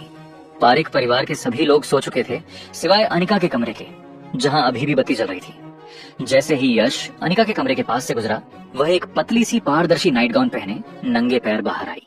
यश अनिका को देखकर चौंक गया और अनिका भी यश को देखकर चौंक गई। तभी एक चीख सुनाई दी, आहा कमीने, बेशरम! अनिका ने जोर से गाली दी और जल्दी से अपने कमरे में लौट गई। यश पूरी तरह से हक्का बक्का रह गया। धत तेरे की, मैंने किसका क्या बिगाड़ा था? वो तो बस गुजर रहा था और बेवजह डांट खा गया। तुम ही तो थी जो ऐसा पारदर्शी नाइट गाउन पहनकर बाहर आई थी। जरा सोचने पर लगता है उसने अभी अभी कुछ देखा है, कुछ उभरा हुआ। इस मिस अनिका ने तो ब्रा नहीं पहनी थी। सिर हिलाते हुए यश अपने कमरे में लौट आया, दरवाजा बंद कर लिया और सोने के बजाय अपने शरीर में मंद ऊर्जा को नियंत्रित करने लगा। सांस लेने का अभ्यास करने लगा। हालांकि साधना बढ़ाना कठिन था, कम से कम इससे उसका शरीर मजबूत तो हो सकता था। अगली सुबह भोर से पहले यश बाहर निकला और विला क्षेत्र के पीछे एक छोटे से बांस के झुरमुट की ओर चल पड़ा। इस बांस के झुरमुट में पूरे विला क्षेत्र में सबसे अधिक ऊर्जा केंद्रित थी। यश ने सोचा कि वह सबसे पहले आया है, लेकिन अप्रत्याशित रूप से एक बूढ़ा व्यक्ति पहले से ही बांस के झुरमुट के सामने मार्शल आर्ट का अभ्यास कर रहा था। बूढ़े व्यक्ति के घूंसे शक्तिशाली और जोरदार थे। हर वार के साथ एक फुसफुसाहट जैसी आवाज आ रही थी। हालांकि यश ने तुरंत बूढ़े व्यक्ति की सांस लेने में कुछ गड़बड़ी महसूस की। यह संभवतः किसी अंदरूनी बीमारी के कारण था, शायद जवानी में लगी चोटों के कारण। बूढ़े व्यक्ति की हरकतों को देखकर यश ने मन ही मन अपना सिर हिलाया। अपनी अंदरूनी बीमारी के बावजूद वे इस तरह की कठोर प्रहार शैली का उपयोग कर रहे थे, यह सोचकर कि वे अपनी जिद्दी बीमारी पर बलपूर्वक विजय पा सकते हैं। ये उनके शरीर पर और अधिक दबाव डालेगा। बीमारी का इलाज किए बिना वे शायद कुछ वर्षों से ज्यादा जीवित नहीं रह पाएंगे। यश ने एक जगह चुनी, जमीन पर पालथी मारकर बैठ गया और सांस लेने का व्यायाम करने लगा। जब उसने फिर से आंखें खोली तो पूरी तरह से उजाला हो चुका था। अभ्यास कर रहा बूढ़ा व्यक्ति उसके बगल में खड़ा था। नौजवान, तुम इतने युवा हो, फिर भी अभ्यास के लिए सुबह जल्दी उठते हो। क्या तुमने कोई गुरु बनाया है? बूढ़ा व्यक्ति यश को देख रहा था। उसने देखा कि यश की सांस लेने की तकनीक में एक खास शक्ति थी। यश के पास खड़े होने मात्र से ही उसे ताजगी महसूस होती थी, मानो हवा ही ताजा हो। यश ने एक पल सोचा और फिर कहा, मुझे किसी गुरु के अधीन अध्ययन करने वाला माना जा सकता है। आत्मलोक में उसका वास्तव में एक गुरु था। तो बेटा, तुम भी मार्शल आर्ट का अभ्यास करते हो? जब तुम पहले यहाँ आए थे तो तुमने मेरी तरफ देखकर सिर हिलाया था। क्या तुम्हें लगा कि मेरी मुक्का मारने की तकनीक गलत थी, या तुम कोई सलाह देना चाहते थे? बूढ़े व्यक्ति की आवाज न तो विनम्र थी और न ही अहंकारी। उनका व्यवहार बहुत ही सभ्य था। हालांकि वह जानते थे कि यश ने शुरू में अशिष्टता से सिर हिलाया था, फिर भी वह न तो नाराज थे और न ही परेशान। यश ने विनम्रता से उत्तर दिया, मैं मार्गदर्शन देने की हिम्मत तो नहीं करूंगा, लेकिन मुझे लगता है कि मुक्केबाजी की यह शैली आपके लिए उपयुक्त नहीं है सर, या यूं कहें कि आपका वर्तमान स्वास्थ्य इसके अनुकूल नहीं है। तुम ऐसा क्यों कह रहे हो? यश मंद मंद मुस्कुराया। आपको अपनी सेहत के बारे में मुझसे बेहतर पता होना चाहिए। बूढ़े व्यक्ति की आंखें आश्चर्य से चौड़ी हो गई। उन्होंने यश को ध्यान से देखा और फिर कहा, नौजवान, तुम बहुत काबिल हो। मैंने तुम्हें गलत समझा था। क्या तुम मुझे बता सकते हो कि मैं अपनी सेहत कैसे सुधार सकता हूँ? मैं कुछ और साल जीना चाहता हूँ, अपनी पोती की शादी देखना चाहता हूँ। बुजुर्ग का दोस्ताना व्यवहार देखकर यश ने सोचा कि अगर हो सके तो मदद जरूर करेगा। सर, मेरे पास कोई खास हुनर नहीं है, बस सांस लेने की एक तकनीक है, लेकिन मुझे नहीं पता कि वो आपके लिए सही है या नहीं। मैं आपको अभी एक छोटी सी तकनीक सिखाता हूँ, पहले उसका अभ्यास करो और अगर वो काम कर जाए तो आप मुझसे बाकी तकनीकें पूछ सकते हैं। सांस लेने की तकनीकें, क्या यही वो तकनीक है जिसका तुमने अभी प्रदर्शन किया था? बुजुर्ग यश के सांस लेने के व्यायामों को देख रहे थे और स्वाभाविक रूप से जानते थे कि यश की तकनीकों में गहरे रहस्य छिपे हैं। नौजवान, तुम्हारी यह निस्वार्थता सराहनीय है। कृपया मेरा प्रणाम स्वीकार करें। वृद्ध व्यक्ति ने हल्के से हाथ जोड़कर यश को नमस्ते किया। बुजुर्ग, ऐसा न करें, आप एक बुजुर्ग हैं। कला की दुनिया में योग्य लोग ही शिक्षक होते हैं, यही शिष्टाचार है। यश उन्हें और मना नहीं कर सका, इसलिए उसने बस मान लिया। फिर उसने सांस लेने की तकनीक में कुछ बदलाव किया और वृद्ध व्यक्ति को उसे समझाया। सर, जैसा कि मैंने पहले कहा, मुझसे तभी संपर्क करें जब यह उपयोगी हो। ये सांस लेने की तकनीक आपकी पुरानी बीमारी को ठीक ना कर पाए, लेकिन यह आपके स्वास्थ्य में जरूर सुधार करेगी। धन्यवाद बेटा। क्या मैं तुम्हारा नाम जान सकता हूँ और मैं तुमसे कैसे संपर्क कर सकता हूँ? मेरा नाम यश मल्होत्रा है। कृपया मेरा फोन नंबर लिख लें। ठीक है, तो मैं तुम्हें यश बुलाता हूँ। आप मुझे कदम साहब कह सकते हैं। मुझे अपना फोन नंबर बताओ। बूढ़े ने आवाज लगाई। शेखर, जरा इधर आइए। एक अधेड़ उम्र का आदमी जो दूर इंतजार कर रहा था तुरंत पास आ गया। यश ने इस आदमी को बहुत पहले ही देख लिया था। वह हमेशा सुबह अभ्यास करते समय बूढ़े आदमी के पास ही रहता था, या तो नौकर या फिर बॉडीगार्ड के तौर पर। शेखर ने यश का फोन नंबर नोट कर लिया। यश के चले जाने के बाद शेखर की आवाज आई। कदम साहब, आपने उसका फोन नंबर तो रख लिया। एक बच्चा भला सांस लेने की कौन सी खास तकनीक जान सकता है? शायद वो बस हवाबाजी कर रहा था। अगर आपको मेरी बात पर यकीन नहीं है तो उसे मेरे साथ मुकाबला करने दो। मैं उसे एक हाथ से गिरा सकता हूँ। शेखर, कभी कभी ना मानने से ज्यादा मान लेना बेहतर होता है। वैसे इस यश मल्होत्रा का हालचाल पता करो। नाम कुछ जाना पहचाना लग रहा है। जी कदम साहब, यश को पता ही नहीं था कि कोई बूढ़ा आदमी उसकी जांच करवा रहा है, और अगर करता भी तो उसे कोई परवाह नहीं होती। उसने बूढ़े आदमी को जो सांस लेने की तकनीक दी थी वह कोई असली साधना तकनीक नहीं थी। साधना तकनीकें तो ऊर्जा पर निर्भर करती हैं। उसने बूढ़े आदमी को देने से पहले उसमें कुछ बदलाव किए थे, लेकिन बदलाव के बाद भी उनके लिए उसमें महारत हासिल करना आसान नहीं होता। उस ऊर्जा को समझना बेहद मुश्किल है। वह उसमें महारत हासिल कर पाएंगे या नहीं, यह पूरी तरह उनकी अपनी समझ पर निर्भर करता है। बांस के झुरमुट को छोड़कर यश अपने विला में लौट आया, कपड़े बदले और बाहर चला गया। उसके पास अब लगभग 1 लाख रुपए थे, जो कुछ औषधीय जड़ी बूटियां और तावीज बनाने का सामान खरीदने के लिए पर्याप्त होने चाहिए। हालांकि दोनों दुनियाएं अलग थीं, फिर भी उनमें कुछ समानताएं थीं, जैसे स्वर्ग और पृथ्वी की रचना और सभी चीजों में आत्मा का होना। बस पृथ्वी पर यह आत्मा, ऊर्जा बहुत कमजोर थी, लेकिन यह निम्न स्तर के तावीज बनाने के लिए पर्याप्त होनी चाहिए। सामग्री खरीदने में यश को पूरा दिन लग गया, जिसकी कीमत 90,000 रुपए से ज्यादा थी, और उसके पास केवल 10,000 रुपए ही बचे। कुछ औषधीय जड़ी बूटियां वाकई सस्ती नहीं थी। अगले कई दिनों तक यश ने खुद को अपने कमरे में बंद कर लिया। वह न घर से बाहर निकला और न ही स्कूल गया। यश के एकांतवास के 5वें दिन वीर चावला पट्टियों के साथ लौटा और गुंडों के एक बड़े समूह को लेकर यश को हर जगह तलाशने लगा, लेकिन यश मानो गायब हो गया था। कई क्लासमेट्स ने सोचा कि यश वीर चावला से डर गया था और उसने खुद को छिपा लिया था, या शायद वह इतना डर गया था कि उसने स्कूल ही छोड़ दिया था। वीर के मामले के अलावा एपेक्स यूनिवर्सिटी में एक और बात थी जिसने लड़के लड़कियों को उत्साहित किया। एक और देवी, खूबसूरत लड़की, यूनिवर्सिटी में ट्रांसफर होकर आ गई थी। एक चंचल चेहरा और खूबसूरत फिगर के साथ वह चुलबुली और प्यारी थी। अबे, अब उस यश की बात छोड़ो। मैंने सुना है कि इकोनॉमिक्स डिपार्टमेंट की क्लास 3 में एक और देवी आ गई है। उसकी छोटी है और वह बहुत क्यूट कपड़े पहनती है।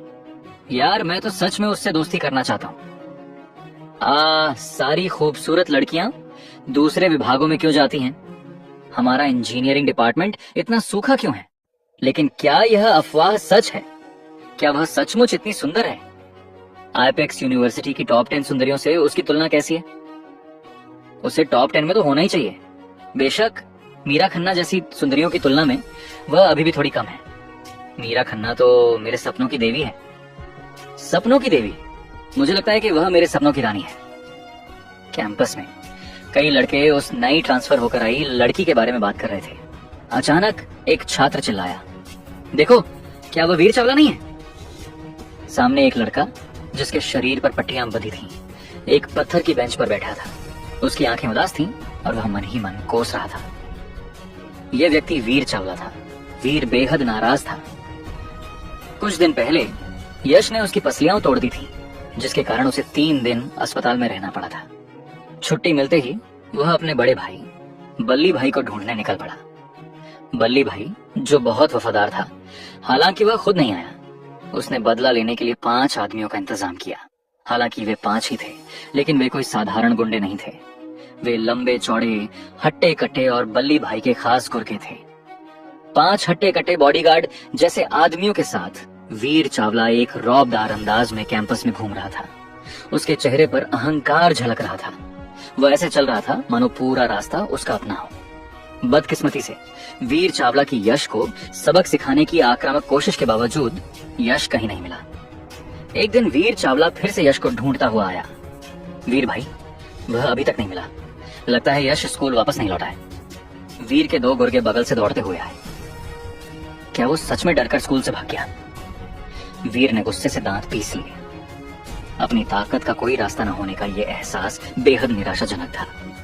वो यश को सबक सिखाना चाहता था। उसे ये बताना चाहता था कि इस कैंपस में वो वीर चावला कमजोर नहीं बल्कि शिकारी है। वीर भाई देखो, वो चश्मिश। एक गुर्गे ने अचानक एक दुबले पतले क्लासमेट की तरफ उंगली उठाई। ये व्यक्ति रोहन था। यश को अपने डिप्लोमा की ज्यादा परवाह नहीं थी, लेकिन एक गरीब ग्रामीण परिवार से आने वाले रोहन जैसे लड़के के लिए आईपेक्स यूनिवर्सिटी से डिप्लोमा उसकी जिंदगी बदलने की कुंजी था। यश आराम कर सकता था, लेकिन रोहन नहीं। वो अपने पूरे परिवार के सपने और उम्मीदें लेकर चल रहा था। इसीलिए हालांकि वह हमेशा बेचैन रहता था, इस चिंता में कि वीर उसे परेशान करेगा, फिर भी उसे हर दिन इस कैंपस में आना जाना पड़ता था। रोहन को देखते ही वीर चावला की आंखें चमक उठी। आखिरकार उसके गुस्से को एक रास्ता मिल गया। उसे यश नहीं मिल रहा था, इसीलिए उसने सोचा कि वह इस चश्मिश पर अपना गुस्सा निकाल सकता है। वीर चावला ने गला साफ किया, मुस्कुराया और फिर अचानक फुसफुसाया, ओए चश्मिश।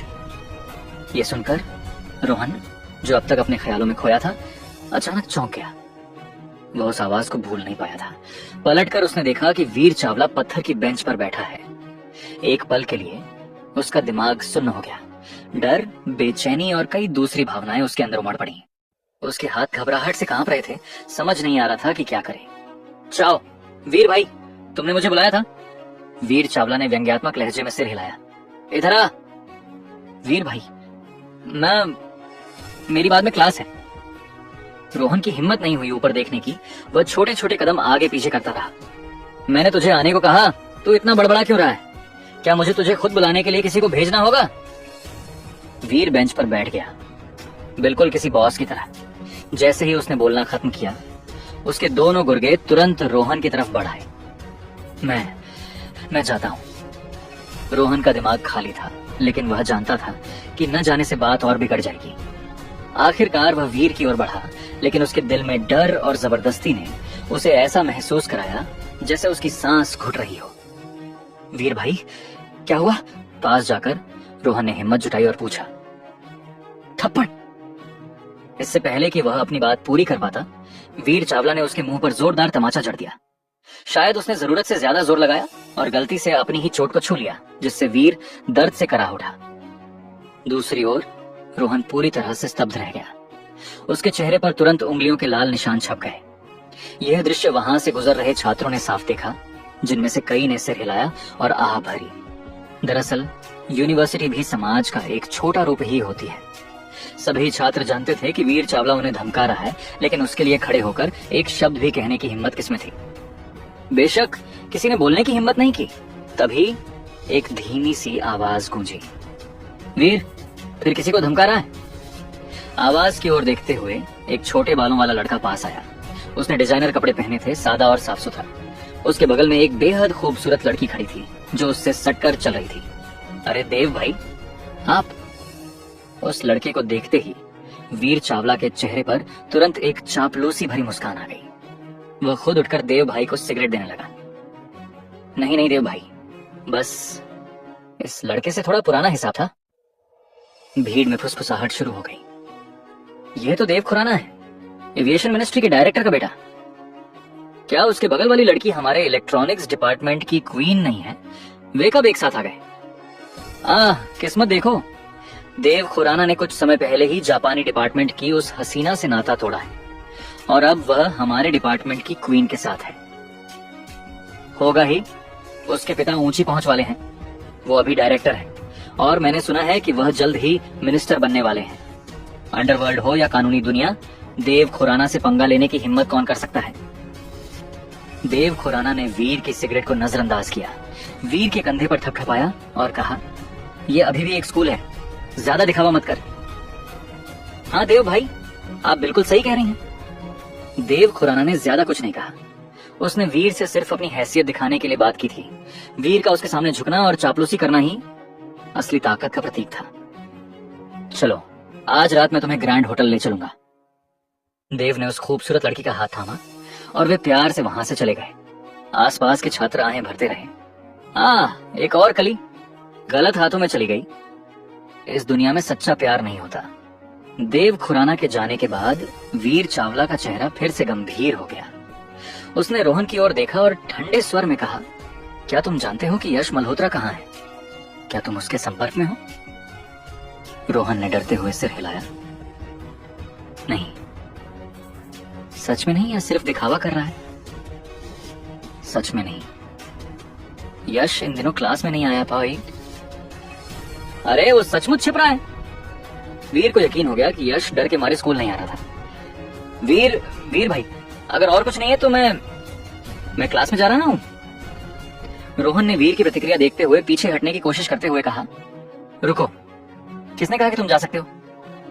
भाई, क्या और कुछ है? रोहन कांप उठा। मेरा मूड बहुत खराब है और तुम ऐसे ही चले जाना चाहते हो? भाई, मैं तो बस देहात का एक बच्चा हूं, तुम मेरे लिए इतनी मुश्किलें क्यों खड़ी कर रहे हो? मैं तो बस चुपचाप स्कूल में पढ़ना चाहता हूं। रोहन रोना चाहता था, लेकिन रो नहीं सका। अगर वह इतने लोगों के सामने रोया तो लोग उसे और नीची नजरों से देखेंगे। यही उसकी आखिरी बची हुई इज्जत थी। जाना चाहते हो? जरूर। वीर मुस्कुराया, फिर अपनी टांगें फैला दी। मेरी टांगों के बीच से रेंग कर निकल जाओ और मैं तुम्हें जाने दूंगा, और अब तुम्हें परेशान नहीं करूंगा। कैसा रहेगा? यह रोहन पूरी तरह से स्तब्ध रह गया। एक आदमी के घुटने सोने के बराबर होते हैं, और अब वीर ने न सिर्फ उसे घुटने टेकने पर बल्कि उसे अपनी टांगों के बीच रेंगने पर भी मजबूर कर दिया था। लेकिन एक शांतिपूर्ण भविष्य के लिए क्या उसे रेंगना चाहिए? क्या इसे ही एक सच्चा मर्द कहते हैं जो झुक सकता है? लेकिन उसे इतना बुरा क्यों लग रहा था? इतना बुरा कि वह रोना चाहता था पर रो नहीं पा रहा था। बस, तुम इंसान भी हो, तुम घटिया हो, कलंक हो, समाज का कूड़ा हो। जैसे ही रोहन अंदर ही अंदर संघर्ष कर रहा था, बगल से एक ठंडी चीख आई। ये चीख एक जवान लड़की की थी, जिसकी छोटा और नाजुक चेहरा था, एक बच्ची जैसा। लेकिन अब वह प्यारा चेहरा गुस्से से भर गया था। सबसे ज्यादा आकर्षक बात यह थी कि उसका चेहरा तो प्यारा था ही, साथ ही उसका फिगर भी सुडौल था, एक असली हीरा। वीर एक पल के लिए स्तब्ध रह गया। एपेक्स यूनिवर्सिटी में ऐसा हीरा कब आया? इस रूप रंग के साथ वह कैंपस की 10 सबसे खूबसूरत सुंदरियों में शामिल होने के काबिल थी। काफी देर बाद वीर आखिरकार बोला, सुंदरी, क्या तुम मेरे बारे में बात कर रही हो? बकवास, तुम्हारे अलावा यहाँ और कौन घटिया है? लड़की ने ठंडी सांस ली। और तुम? रोहन की तरफ मुड़कर, इस तरह के घटिया इंसान पर ध्यान मत दो, चलो चलते हैं, इससे डरो मत। लड़की ने वीर को पूरी तरह से नजरअंदाज कर दिया। रोहन का हाथ पकड़ लिया और उसे दूर खींचने की कोशिश करने लगी। ओए चश्मिश, अगर तुम आज इसके साथ गए तो बाद में और भी मुसीबत में पड़ जाओगे। वीर की मजाकिया आवाज गूंजी और रोहन का आगे बढ़ना तुरंत रुक गया। लड़की चाहे जितना भी खींचे, वह उसे हिला नहीं पाई। तुम इतने कायर कैसे हो सकते हो? तुम मुझसे किस बात से डर रहे हो? वो तो बस एक गुंडा है ना? डरो मत, मैं तुम्हारा साथ दूंगी। लड़की ने रोहन को देखा, वह कुछ झुंझला गई थी। आसपास के लोग फुसफुसाने लगे, ये कौन सी हसीना है? ये वीर से बिल्कुल नहीं डरती, ये तो सच में मेरी देवी है। तुम उसे नहीं जानते, ये तो इकोनॉमिक्स डिपार्टमेंट की 3री क्लास की नई देवी है, अनिका पारेख। वीर ने लड़की की बातों पर व्यंग्य किया। सुंदरी, तुम उसके लिए खड़ी हो रही हो? मेरी गर्लफ्रेंड बन जाओगी? इस स्कूल में मैं वीर चावला तुम्हें नई ऊंचाइयों पर ले जाऊंगा। नई ऊंचाइयों पर ले जाओगे? कौन तुम्हारे साथ जाना चाहता है? अपना चेहरा तो देखो, कितना घिनौना है। तुम मुझे, वीर चावला को, कोई इज्जत नहीं दे रही हो? वीर लड़की के मजाक से अपमानित महसूस कर रहा था। मैं तुम्हें इज्जत क्यों दूं? तुम खुद को क्या समझते हो? अनिका ने ठंडी सांस ली, उसकी नजरें तिरस्कार भरी थीं। तुम में बहुत हिम्मत है, ये मत सोचना कि मैं तुम पर हाथ नहीं उठाऊंगा क्योंकि तुम एक औरत हो। जाओ, इस औरत को पकड़ो। वीर ने अपने दोनों गुर्गों को आदेश दिया। हाँ वीर भाई। दोनों गुर्गे तुरंत आगे बढ़े और कदम दर कदम लड़की के पास पहुंचे। तुम क्या कर रहे हो? अनिका आखिरकार घबरा गई। हालांकि वीर के दोनों गुर्गे पेशेवर गुंडे नहीं थे, फिर भी वे 2 बड़े आदमी थे और एक लड़की को संभालने के लिए काफी थे। ओह, अब डर लग रहा है? मैंने तुमसे कहा था कि मैं तुम्हें आसमान में ले जाऊंगा, खासकर बिस्तर में, मैं तुम्हें उड़ाऊंगा। वीर ने अपनी आंखों में एक गंदी नजर के साथ कहा, ज्यादा पास मत आना, ये एक स्कूल है, अगर तुम ज्यादा पास आए तो मैं मदद के लिए पुकारूंगी। मदद के लिए पुकारोगी? हाँ सुंदरी, क्या तुम मजाक कर रही हो? लगता है तुम सच में नहीं जानती कि मैं वीर चावला कौन हूँ। इस स्कूल में कुछ लोग ऐसे जरूर हैं जिन्हें मैं धमकाने की हिम्मत नहीं करूंगा, लेकिन बदकिस्मती से तुम मेरी लिस्ट में नहीं हो। तुम्हें कैसे पता कि मैं सूची में नहीं हूँ? और पास मत आना।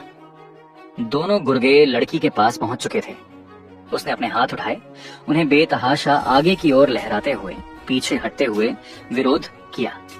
उसका पहले जैसा संयम पूरी तरह से खत्म हो गया था। मेरी देवी। आसपास के कई लड़कों ने अपनी मुट्ठियां भींच ली, लेकिन किसी ने भी मदद के लिए आगे बढ़ने की हिम्मत नहीं की। अचानक एक चीख निकली। अनिका अपने ही पैर पर ठोकर खाकर गिर गई थी।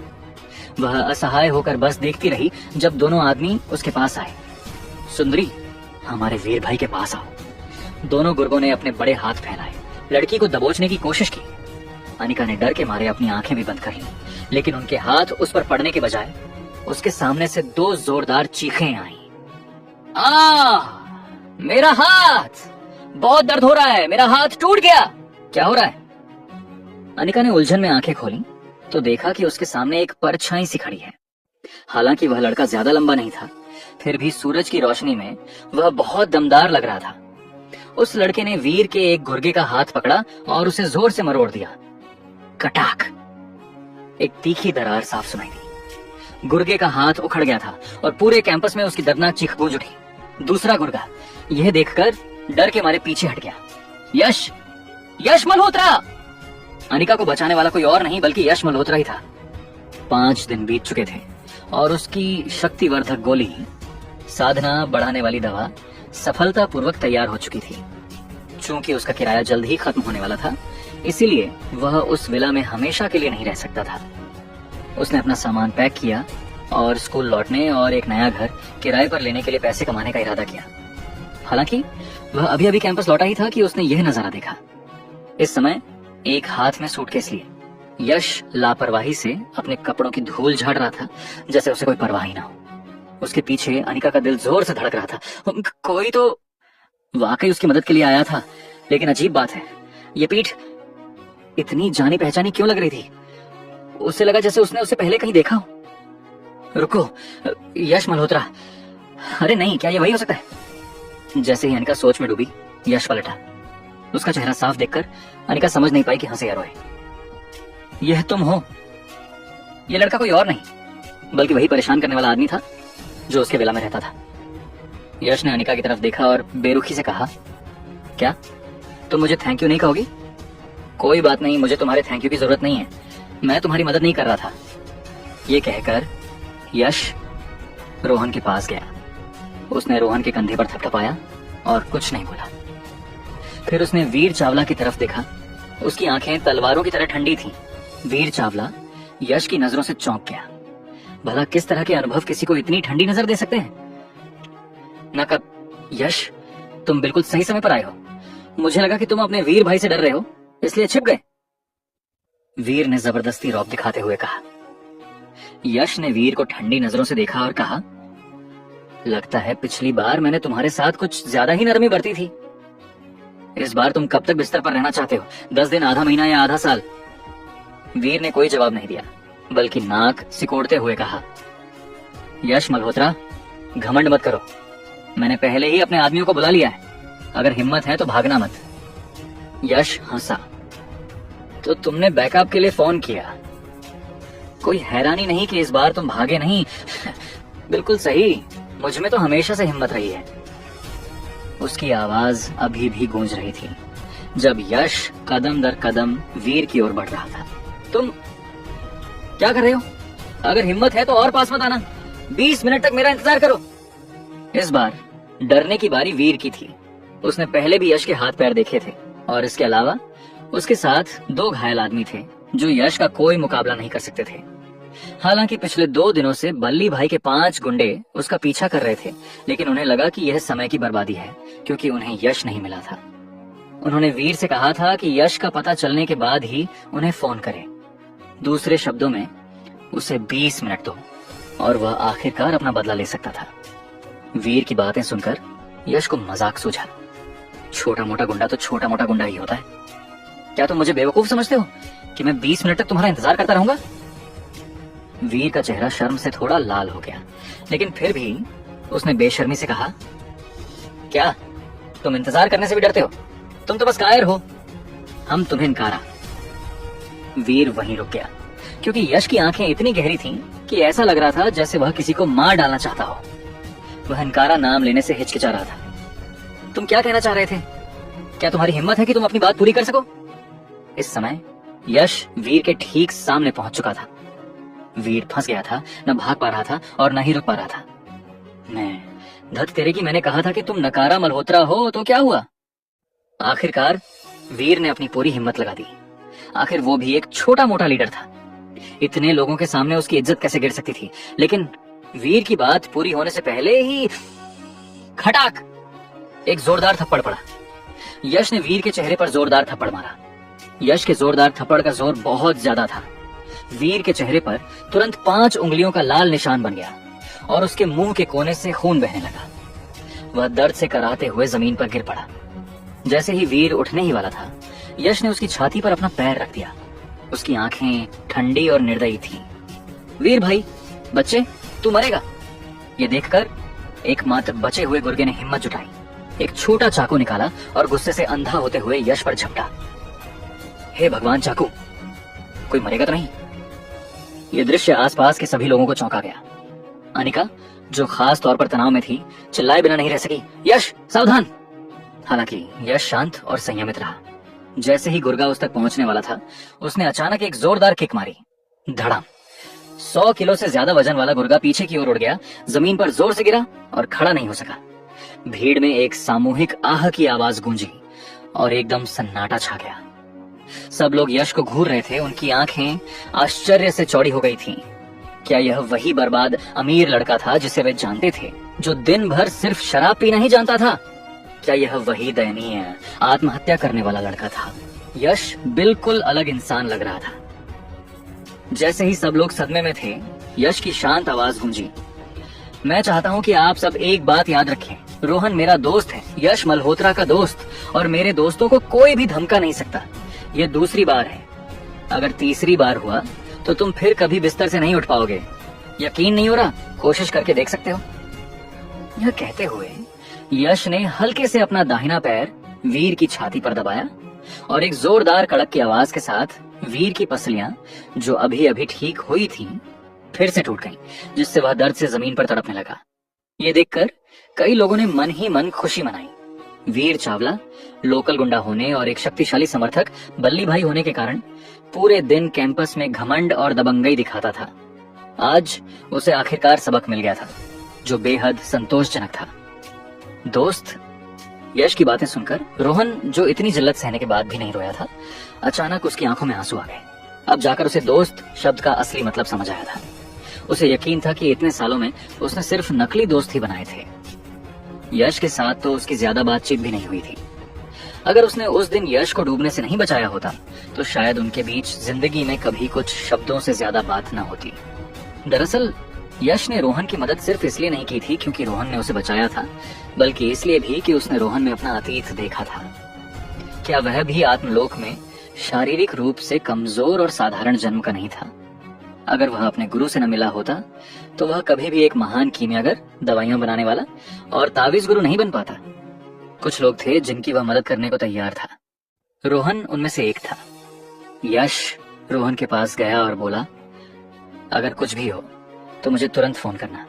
चाहे कोई मुझे या तुम्हें परेशान करने की कोशिश कर रहा हो, तुरंत मुझसे संपर्क करो। मैं मुसीबत से कभी नहीं डरता। तुम्हारा नंबर क्या है? मैं तुम्हें फोन करता हूं। मेरा नंबर है 180। रोहन का दिमाग थोड़ा सुन्न था जब उसने अपना फोन नंबर दिया। यश ने उसे फोन किया और फिर आगे कहा, ठीक है, इसे सेव कर लो, फिर क्लास में जाओ। तुम्हारा क्या होगा? मैं नहीं जाऊंगा। मैं अपने हॉस्टल वापस जाऊंगा, सामान बांधूंगा और फिर रहने के लिए कोई नई जगह ढूंढूंगा। यश असल में कक्षाओं के लिए स्कूल नहीं जा रहा था, वह बस अस्थायी रूप से रहने के लिए जगह ढूंढ रहा था। उसने लाइब्रेरी जाकर जड़ी बूटियों के बारे में और किताबें जैसे आयुर्वेद के पुराने ग्रंथ पढ़ने की योजना ठीक बनाई थी। उसे यह पता लगाना था कि पृथ्वी पर कौन सी चीजें आत्मलोक की आध्यात्मिक जड़ी बूटियों से मिलती जुलती हैं। जैसे ही यश मुड़ा, रोहन की आवाज फिर आई, यश, शुक्रिया, लेकिन तुम्हें अभी भी छिप जाना चाहिए। वीर ने बल्ली भाई के 5 गुंडों को बुलाया है। वे बहुत हट्टे कट्टे हैं। वे वीर और उसके इन चमचों जैसे नहीं हैं। वे शायद पेशेवर लड़ाके हैं। 5 गुंडे? यश मंद मंद मुस्कुराया। कोई ताज्जुब नहीं कि वीर इतनी देर से रुका हुआ था। वो 20 मिनट का समय शायद उन्हीं का इंतजार करने के लिए मांग रहा था। कुछ नहीं, इसकी चिंता मत करो। यश ने अपना सिर हिलाया। गुंडे? बस चींटियां? यह कहकर वह मुड़ा और हॉस्टल की ओर चल दिया। अरे यश मल्होत्रा, क्या तुम मुझे देख नहीं सकते? जिस लड़की अनिका को पूरी तरह से नजरअंदाज किया गया था, वह आखिरकार बोलने से खुद को रोक नहीं पाई। यह नीच यश इतनी खूबसूरत लड़की को पूरी तरह से नजरअंदाज कर रहा है। यह सुनकर यश ने आखिरकार लड़की की तरफ मुड़कर बेरुखी से कहा, क्या तुम हमेशा कहती नहीं थी कि तुम मुझे नहीं देखना चाहती? अब जब मैं उस विला से बाहर चला गया हूँ तो अब से तुम अकेली रहोगी, तो शायद अब तुम मुझे कभी नहीं देख पाओगी। बस अलविदा। यश को इस बात की परवाह नहीं थी कि लड़की देवी है या नहीं। उसने बिना किसी विनम्रता के बात की। ये कहने के बाद वह फिर मुड़ा और बिना पीछे देखे ही चला गया और पीछे हैरान दर्शकों का एक समूह छोड़ गया। इस समय आसपास के दर्शकों के हाव भाव बेहद उलझे हुए थे, खासकर लड़कों के, जिनकी आंखें फटी और मुंह खुले हुए थे। यश ने जो कहा उसका क्या मतलब था? क्या बकवास है? अब जब मैं बाहर चला गया हूं तो अब से तुम अकेली रहोगी? अरे क्या यश का मतलब यह है कि वह न सिर्फ उस नई स्कूल देवी को जानता है, बल्कि वे एक साथ लिव इन में रह रहे थे? हे भगवान मेरी देवी, हम अभी अभी मिले हैं, हमें एक दूसरे को जानने का भी समय नहीं मिला और तुम तो किसी और की बाहों में हो। ये दुनिया कितनी उलझी हुई है।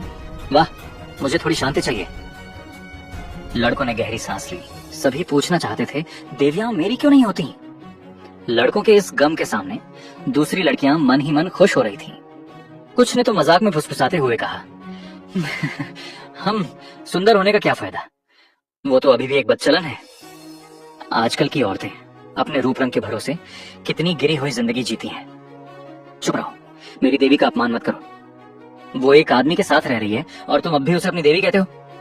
तभी एक लड़के को कुछ याद आया, एक बार देवी हमेशा देवी। और हाँ, क्या यश मल्होत्रा को वो कोई समस्या तो नहीं है? इस छात्र की बात सुनकर उसके आसपास के सभी छात्र जाग गए। हाँ, कुछ महीने पहले यश मल्होत्रा को वो शारीरिक समस्या नपुंसकता हुई थी। तो क्या हुआ अगर वे साथ रह रहे थे? अचानक कई लड़कों को राहत मिली। शुक्र है कि उनकी नई देवी यश मल्होत्रा के साथ रह रही थी, न कि देव खुराना जैसे किसी अमीर अय्याश लड़के के साथ। शुक्र है वह यश के साथ सुरक्षित थी। लड़की अनिका आसपास की गपशप से बेखबर थी। यश की बेफिक्री देखकर वह गुस्से से पैर पटकने लगी। उसे इतना नीचा कब देखा गया था? बचपन से लेकर बड़े होने तक वह हमेशा सबकी आंखों का तारा रही थी। अनिका जैसे ही गुस्से में थी, रोहन वहां आया। अरे, यश को दोष मत दो। अपने परिवार में आए बदलावों के बाद से यश का स्वभाव थोड़ा अजीब हो गया है, लेकिन अपने ठंडेपन के नीचे वह एक नेक दिल इंसान है। वरना वह पहले मेरी मदद क्यों करता? और हाँ, मेरी मदद करने के लिए शुक्रिया। मैं उसके स्तर तक नहीं गिरूंगी। अनिका ने रोहन की तरफ देखा। रोहन दुबला पतला और पढ़ाकू सा दिख रहा था। वैसे हम एक ही क्लास में हैं। ओह, तुम भी क्लास 3 में हो? क्या संयोग है। चलो साथ में कक्षा में चलते हैं। वैसे मेरा नाम अनिका पारिक है। यह नेक और खूबसूरत लड़की कोई और नहीं, बल्कि वही थोड़ी जिद्दी और बिगड़ैल मगर दयालु मिस अनिका थी। मेरा नाम रोहन है। हालांकि अनिका कुछ हद तक जिद्दी थी, फिर भी वह काफी उत्साहित थी। जाते हुए वह रोहन से बातें करती रही। स्कूल के रास्ते पर सिर्फ वीर चावला और उसके 2 गुर्गे ही बचे थे। वीर को इतना दर्द हो रहा था कि उसका चेहरा नीला पड़ गया था। उसकी पसलियां जो अभी अभी ठीक हुई थी, फिर से टूट गई थी। वीर भाई, अब हम क्या करें? क्या मतलब क्या करें? पहले मुझे अस्पताल ले चलो, मैं अपनी पीठ भी सीधी नहीं कर पा रहा हूं। भाई, जब मोटा भाई, बल्ली भाई के आदमी और बाकी लोग आएंगे तब क्या होगा? रंगा, दूसरे गुर्गे का नाम। तुम्हें सबसे कम चोट लगी है, बस लात लगी है। तुम यहीं रहो और यश पर नजर रखो। बस दूर से उस पर नजर रखना ताकि उसकी लोकेशन पता चल सके। मैं तुम्हें मोटा भाई का फोन नंबर देता हूँ। जब मोटा भाई आए तो उनसे कहकर यश को अपाहिज करवा देना। और हाँ, एक वीडियो रिकॉर्ड करके मुझे भेज देना। ठीक है वीर भाई। मोटा भाई के यहाँ होने से यश मल्होत्रा तो मर ही गया। आखिरकार मैं अपना बदला ले सकता हूँ। लेकिन भाई, चाहो आपकी चोटें? बस मामूली चोट लगी है, याद रहे। वीडियो रिकॉर्ड कर लेना। यश अपना सूटकेस घसीटते हुए कई गलियों से गुजरते हुए अपने हॉस्टल पहुंचने ही वाला था। अचानक एक आवाज ने उसे पुकारा, यश मल्होत्रा। आवाज कुछ सख्त थी, मानो उसमें कोई गर्मजोशी ही ना हो। यश ने थोड़ा भौहें चढ़ाई। क्या कोई फिर से परेशानी खड़ी कर रहा है? उसने अपना सिर घुमाया। उसकी आंखें ठंडी थीं, लेकिन जब उसने बोलने वाले को देखा तो उसे तुरंत अजीब लगा। बोलने वाली एक महिला थी, लगभग 27 या 28 साल की, लंबे लहराते बालों वाली, एक बिजनेस सूट पहने हुए, पैंट, एक सफेद शर्ट और ऊपर एक ब्लेजर। महिला का चेहरा झांझ जैसा था और उसने सुनहरे फ्रेम वाला चश्मा पहना हुआ था। वह कई किताबें लिए हुए थी। उनसे हल्की सी परफ्यूम और चाक की गंध आ रही थी। ये महिला कोई छात्रा नहीं, बल्कि एक युवा यूनिवर्सिटी प्रोफेसर थी, जिन्हें यूनिवर्सिटी की सबसे खूबसूरत लेडी प्रोफेसर माना जाता था। उनकी कक्षाओं में लगभग कोई भी देर से नहीं आता था। हाजिरी लगभग 100% रहती थी। लगभग 100% क्यों? क्योंकि पिछले कुछ दिनों से यश मल्होत्रा क्लास में नहीं आया था। उसकी गैर मौजूदगी ने उस महिला के 100% हाजिरी के रिकॉर्ड को तोड़ दिया था। मैम, नैना मैम, यश ने अजीब तरह से कहा। उस महिला का नाम नैना आनंद था।